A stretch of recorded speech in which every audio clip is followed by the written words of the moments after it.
안녕하십니까, 전만수입니다. 지금부터 자굴과 안정성에 관해서 학습하도록 하겠습니다. 이번 시간에는 자굴과 안정성에 관한 이론을 확립하도록 하겠습니다.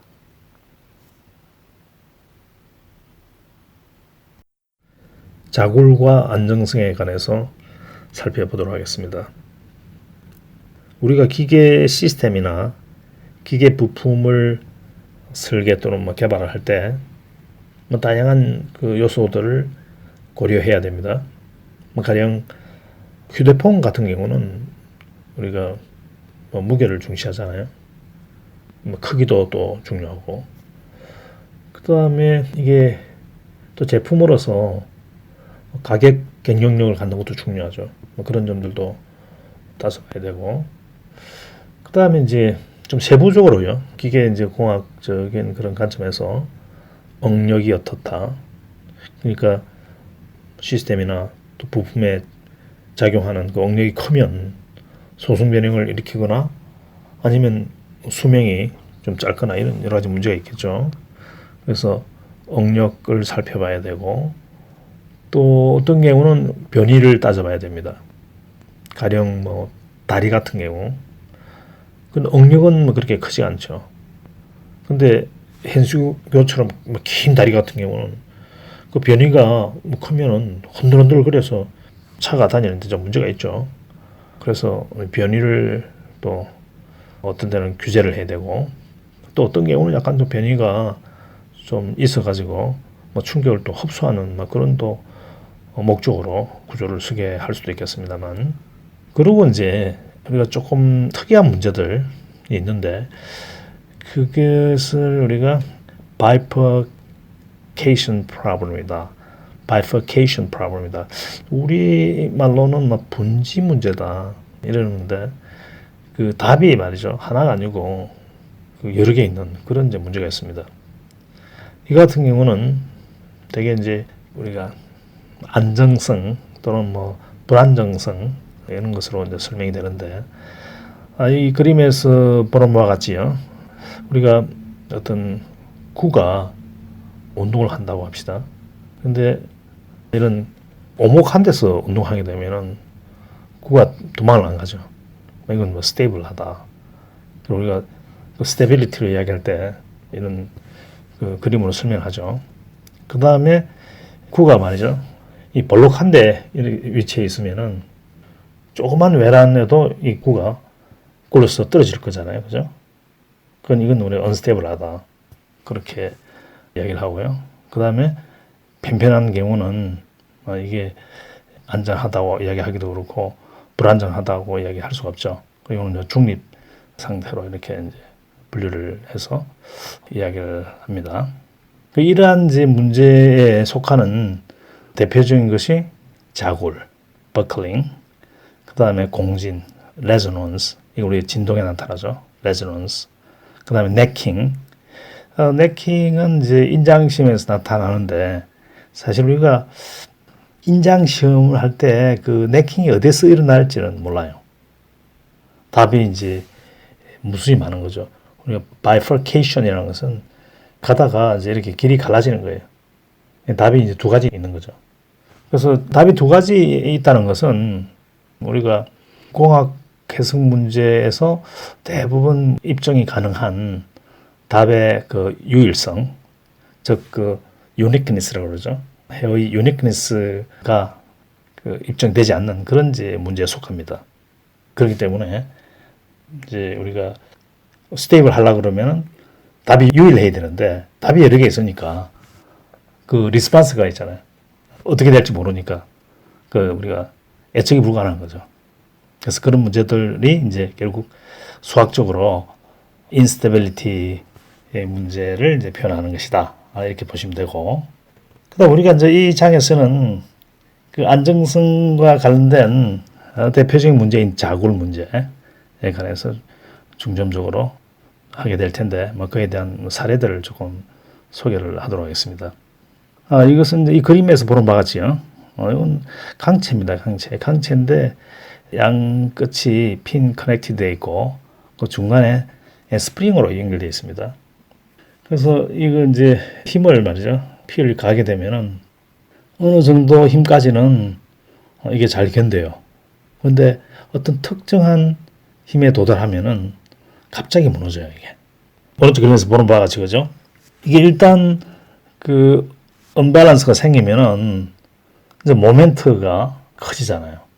그래서 계속 그 한번 언밸런스가 생기면 그것이 또 모멘트를 키우고 그것이 더 큰 그 언밸런스 역할을 하게 되죠. 그래서 순간적으로 이렇게 접혀버리는 이제 그런 이제 현상이 일어납니다. 우리 이런 것을 자굴이라고 그럽니다. 자굴, 버클링. 그리고 우리가 이제 이 강의에서 주로 관심을 가진 것은 실질적으로는 본데, 뭐 본은 이제 청력을 견디는 거죠. 굽힌 모멘트를 전달하고 그런 걸 우리가 보라고 그랬죠, 그죠? 근데 그 중에서 압축력이 걸려가지고요.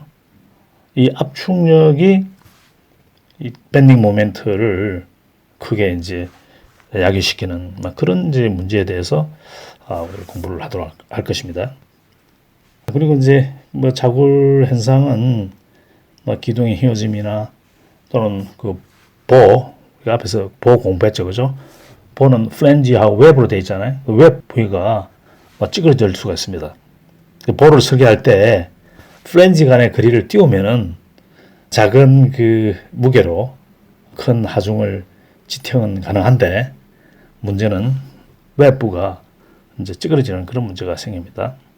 그 다음에 우리가 천공을 한다든지 피어싱, 이거 우리가 많이 하죠.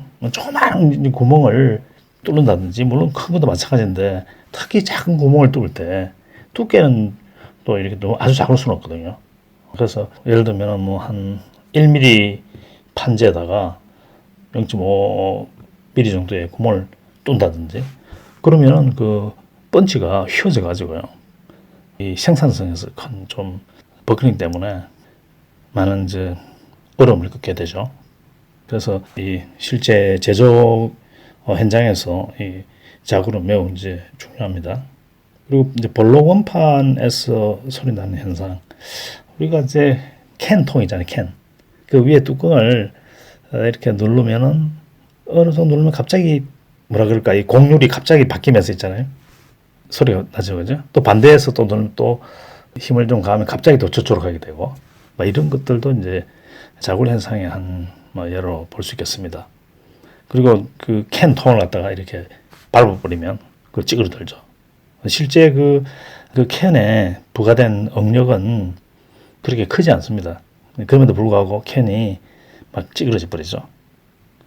그리고 판재 성형을 할 때 뭐 예를 들면 이제 동안 원판을 컵으로 만들 때 부적절한 그런 설계를 하게 되면 원이, 이 테두리 엣지 원 있잖아요. 원이 이렇게 기 모양으로 있잖아요. 그럼 우리가 이어링 현상이라고 그러는데 막 그런 것들이 막 생기죠. 그때 이제 이어링 이런 것들이 똑같이 생기질 않는다는 거예요. 조금 상황이 다르면은 좀 다른 데서 다른 방향으로 생기고 이런 거죠. 아까 네킹, 우리가 인장심 할 때 네킹이 있어, 그죠? 네킹이 어디에서 발생할지 알 수가 없죠. 그런 것들은 이제 뭐 기하학적인 그런 조그마한 차이, 또 재료의 뭐 약간의 어떤 서로 다름, 그런 것에 의해서 이제 그 위치가 결정이 되죠.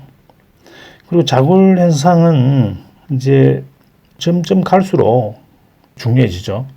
왜냐하면 과거에는 예를 들면 자동차 부품을 만들 때 좀 부피가 있게 있잖아요. 무겁게. 그렇게 만드는 것이 일반적이었어요. 왜 그러냐면 그렇게 만드는 것이 자동차 제조 회사한테도 불리하지 않았죠. 과거에. 그러니까 자동차를 만드는 그런 국가나 회사가 제한적이었잖아요. 그러니까 공급자 중심이었죠. 그래서 의외로 이제 크게 만들어가지고 비싸게 팔았죠. 근데 요즘 이제 뭐 우리 한국도 어느새 자동차 제조 강국이 되어 있습니다만은 많은 회사에서 또 많은 국가에서 자동차를 자체적으로 이제 만드는 그런 시대가 됐죠.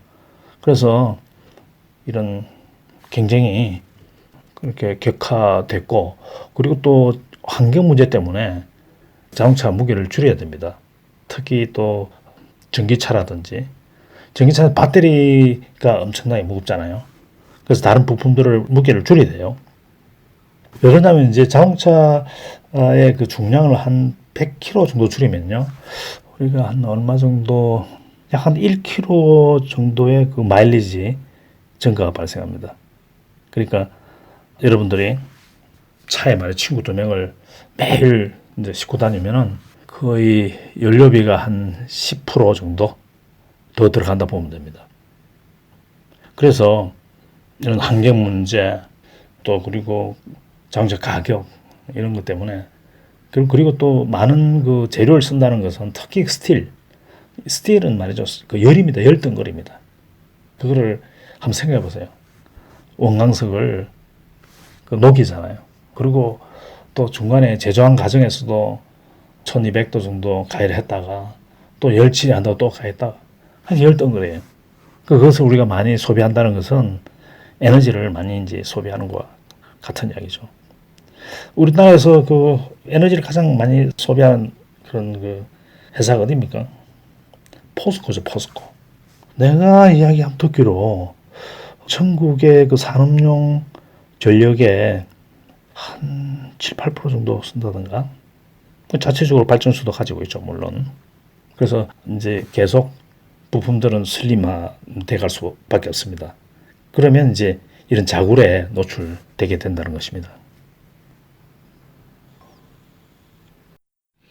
우리가 본격적으로 자굴에 관해서 공부하기 이전에 먼저 그 강체의 자굴에 관해서 한번 살펴보도록 하겠습니다. 두 개의 문제를 제가 준비를 했고, 이것은 이제 강체의 바에 밑에 이게 토셔널 스프링이 달려 있습니다. 뭐 해전 스프링이라 그럴까요? 그 시계 뭐 테이프처럼 그렇게 되어 있는 걸 보면 됩니다. 여기에 이제 P를 가하게 되면은 기울겠죠, 그죠? 그때 세타만큼 기울었을 때 모멘트는 이제 KT 세타만큼 발생합니다. 그리고 짝임에 의해서 우리가 이 짝임의 간격을 델타로 두면은 결국 델타 P와 요 M가 이렇게 평행을 그렇게 이루겠죠. 그래서 이제 이런 식이 노는데, 우리가 이 세타는 매우 작습니다. 그래서 델타는 이 길이 곱하기 세타가 되겠습니다. 그래서 이 두 개를 이제 연립해서 풀면은 이런 식이 노는데, 여기서 세타가 0이면은 뭐 우리가 곧바로 수 있다는 거죠. 뭐 저 스테이블한 그런 문제고, 그런데 이 세타 무관하게 말이죠. 만약에 내 간 힘이 P가 L분의 KT가 되면은 이게 세타 상관없이 세타가 얼마 나올 줄 모르는 거죠. 아까 답이 2개 또는 그 이상이면은요, 이게 unstable 문제가 된다 그랬잖아요. 불안정성 문제에 속한다는 거죠. 그래서 우리가 요 KT 나누기 L, 요것을 우리가 자굴 하중이라고 부릅니다. 이거보다 작을 때는 세타가 0이라는 뜻이고, 이렇게 되는 순간 세타는 결정할 수 없다는 거예요. 불안정하다는 거죠. 그래서 우리가 이 P가 이 자굴 하중, 우리 자굴 하중을 critical load라고 그럽니다. 그래서 우리가 PCR을 썼죠. 그러니까 critical load보다 작으면은 스테이블하고, 그 값이 되면은 이제 unstable 하게 되고, 그 이상은 불가능한 이야기죠. 두 번째 예제는요, 뭐 같은 사실은 뭐 성격의 예제입니다만, 이건 이제 그냥 리니어 스프링 2개를 가진 그런 문제가 되겠습니다. 이게 외란을 가하게 되면은, 즉 델타만큼 우리가 변이를 강제적으로 이동시키면은 이쪽 스프링은 당길 거고 이쪽 스프링이 밀리겠죠. 그래서 각각 힘이 K 델타, K 델타 이렇게 되고, 그 다음에 그 P는 짝임이죠. 물론 요 K 델타도 그죠? 이렇게 짝임을 누르죠. 그래서 이 어떤 점, 뭐 여기서는 이제 B점을 잡았는데 B점에서 모멘트 합이 0이라는 조건으로부터 이러한 식이 유도가 됩니다. 여기서 우리가 델타 0이면은 뭐 이건 변이가 없다는 거니까 안전한데, 문제는 그와 상관없이 P가 EKL이 되는 순간 델타 상관없이 이게 역학적으로 유의미하게 된다는 거죠. 밸런스를 이룬다는 거죠. 그러니까 델타는 유일하지 않죠. 그러면 이제 답이 여러 개 있는 문제는 우리가 그 unstable 문제다, 이렇게 이제 이야기를 할 수 있는 것입니다. 그래서 요 그 힘의 크기를 우리가 PCR, 즉 그 크리티컬 로드로 이렇게 두고요. 마찬가지로 그 P가 EKL보다 작으면은 스테이블하고, 뭐 그때는 이 식에 의해서 델타 0이 되는 수밖에 없고, 그 다음에 여기서 이제 P가 크리티컬 로드에 도달한 순간 이제 unstable 하게 됩니다. 델타를 이제 결정 지을 수 없다는 거죠. 뭐 그 이상은 불가능한 그런 문제가 되겠습니다. 그래서 우리가 여기서 지금 한 가지 이야기해 두고자 하는 것은, 이 P가 결국 이쪽에 이제 봉에 압축 응력을 야기시킬 거지 않습니까? 물론 우리가 이건 강체라고 이제 가정했지만 강체가 아니고 변형체다. 그리고 파괴가 될 수 있다고 생각해 보세요. 근데 이 P에 의해서 결국 이 바에 부과되는 응력에 의해서 파괴가 되지 않는데도 불구하고 이 구조물은 그 기능을 잃게 됩니다. 바로 크리티컬 로드에 도달한 순간, 이 크리티컬 로드는 이 봉이 견딜 수 있는, 자체적으로 견딜 수 있는 그런 그 역학적 힘에 비해서는 훨씬 작은 그런 그 힘이 되겠습니다. 자, 여기서는 그 압축력을 고려한 보의 부재력, 즉 그 단면에 작용하는 힘을 살펴보도록 하겠습니다. 먼저 우리가 이제 기둥이라는 거 있잖아요. 아직 우리 기둥에 대해서는 뭐 정확하게 정의는 안 했지만 앞에서 우리가 여러 번 이야기해왔죠, 그죠? 그래서 우리 기둥과 보의 공통점과 차이점에 관해서 설명하도록 하겠습니다. 뭐 그러면서 우리가 기둥에 관해서 구체적으로 좀 정의를 하도록 하겠습니다. 먼저 이제 공통점은 굽힘 모멘트와 전단력이 작용한다. 그리고 순수 굽힘 보호 이론에 근거해서 이론을 전개한다. 그런 측면에서는 공통점을 가지고 있습니다. 그리고 차이점으로는요, 보호의 압축력이 작용하고 그에 따른 휘어짐 현상을 고려할 경우 그 보를 기둥이라고 합니다. 물론 보에서도 압축력이 작용할 수 있습니다. 그런데 우리가 이제 보에 작용하는 압축력을 고려할 때 휘어짐의 영향을 무시하면은 그거는 보입니다. 그런데 그 역학적으로 동일한데도 불구하고 우리가 그 상황에 따라서 휘어짐, 결국 처짐이죠, 그죠? 처짐 곡선이 생기잖아요. 처짐 곡선에 의해서 결국 하중이 말이죠, 짜김이 되거든요. 그래서 그 짜김에 의해서 밴딩 모멘트 이야기하잖아요. 압축력일 때 말이죠. 물론 인장일 때는 이런 현상이 일어나지 않습니다. 아마 그 점이 이제 우리가 기둥과 보의 차이점이다. 기본적으로 이거는 기둥이다, 이거는 보다, 이런 건 없습니다. 우리 역학적으로 어떤 것을 무시했을 때 그것이 보가 되는 거죠. 엄밀하게 하면 압축력이 가해지면은, 그리고 그 디플렉션 커브, 그 처진 곡선이 0이 아니면은 모멘트가 생기게 돼 있죠. 짜김이 되니까. 그래서 그거를 우리가 무시하냐 아니면 이제 고려하느냐, 뭐 그에 따라서 보라고 하느냐 기둥이라고 하느냐, 그런 이제 구분이 되도록 되어 있습니다. 그리고 이제 여기서 우리가 앞에서 했던 보에 작용하는 단면력, 즉 굽힘 모멘트, 전단력, 하중 밀도 함수뿐만 아니라 압축력을 고려했을 때 이런 그 네 가지의 퀀티티가 어떤 관계를 갖는지 한번 살펴보도록 하겠습니다. 먼저 우리가 이 압축력을 받는 이런 이제 부재, 그리고 이게 처짐을 고려한 그런 이제 부재입니다만 이 부재에서 미소 길이를 이와 같이 분리를 했습니다. 그리고 그 미소 요소에 작용하는 모든 그 하중을 이렇게 표현을 했고, 여기서 살펴볼 것은 그죠. 이 점이 이제 x 지점이니까 이 점에 작용하는 전단력은 Vx고 고피 모멘트는 MBX고 그죠. 여기도 뭐 MBX 플러스 델타 X, Vx 플러스 델타 X가 될 거고, 그 다음에 내가 지금 색깔로 조금 구분을 해놨습니다.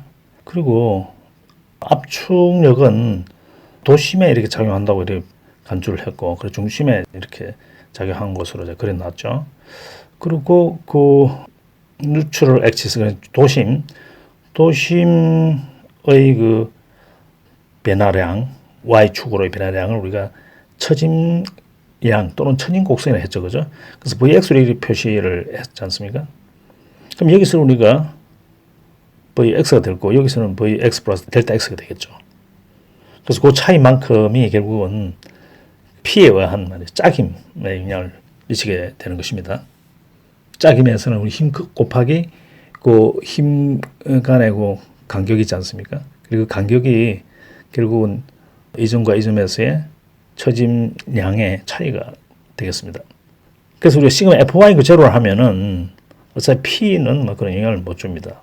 그죠? 그래서 이러한 식이 나오고, 요 식은 우리 앞에서 보호 이론에 필요한 그 전단력과 하중밀도 함수 관계식 유도했죠, 그죠? 그거와 동일하고, 그 다음에 이제 모멘트를 할 때는 이 짝임을 고려해 줘야 되겠죠.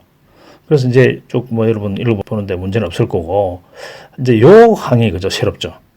요건 이미 앞에 두 개 텀은 이미 우리 앞에서 그 공부를 했고, 요 항이 하나 지금 추가된 거죠.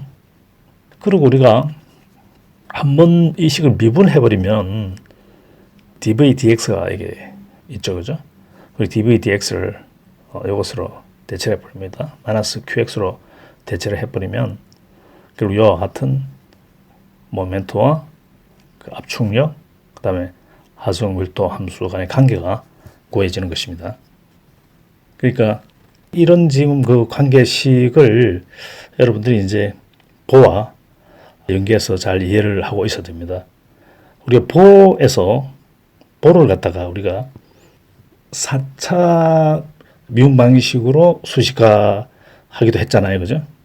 그때 경계 조건은 3차까지 포함할 수 있거든요. 3차 경계 조건이라는 것은 전단력이 주어졌다는 얘기죠. 그래서 그런 것들을 결국 전단력이 주어졌다는 이야기는 이 식에서 이 값이 주어졌다는 얘기거든요. 그것은 처짐 곡선과 압축력, 밴딩 모멘트와의 관계가 주어졌다는 얘기입니다. 그래서 이런 관계를 알고 있어야 우리가 기둥 문제를 4차 미분 방식으로 수식해서 풀 때 그 경계 조건을 적용하는데 여러분들이 어려움이 없어지겠죠. 만약에 이런 그 배경을 잘 모르면은 지금 조금 전에 이야기한 것처럼 있잖아요. 그죠? 이게 이 V가 주어졌다는 이야기가 뭔 뜻인지 MB와 P와 VX의 어떤 관계로 주어진다는 게 도저히 이해가 안 되겠죠. 그래서 별거 아니니까 우리 앞에서 공부한 데다가 결국 요 텀이 이제 추가된 거잖아요. 그래서 그런 것들을 좀 체득을 해주기 바랍니다. 그래서 기둥에 우리가 굽힌 문제는 보호 문제의 굽힌 문제와 큰 차이가 없을 것이다. 이렇게 우리가 짐작을 할 수 있죠. 그래서 우리가 그 관계를 확실히 좀 지어놔야 되겠죠. 자, 물론 이제 항상 우리 역학 시작할 때 어떤 문제에 앞서서 뭘 합니까? 문제의 그 이해에 앞서서 우리가 가정을 해야죠, 가정. 자, 이 기둥 문제는 보험 문제와 이론적으로 동일하다. 자, 무슨 이야기냐면요. 보험 문제는 퓨어 밴딩의 가정부터 시작했죠. 자, 이 가정은 그대로 기둥에도 적용이 됩니다.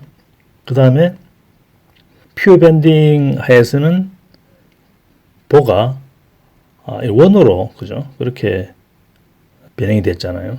그래서 거기로부터 변형률과 곡률 간의 관계가 이렇게 유도가 됐고, 그 다음에 재료는 후커 법칙을 따른다.